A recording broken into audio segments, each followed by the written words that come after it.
namin na pwede sa microwave.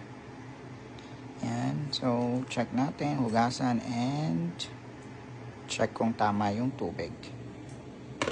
So, kapag yan na, complete na, so punasan lang sa basa. And then, ilalak lang siya. Ganyan.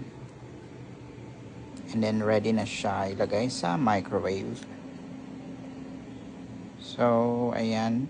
And, siya nga pala, pag magluluto tayo sa microwave using that rice cooker. So, 10 minutes siya. So, ideally, 10 minutes siya. Pero, depende sa rice na gagamitin. So, ayan. So, let's wait kung maluluto talaga siya. So, yun lang. Natuwa lang ako dito sa bago naming rice cooker. Ayan. Charan. So, luto naman siya. Hindi siya malata. Sakto lang din yung tubig. And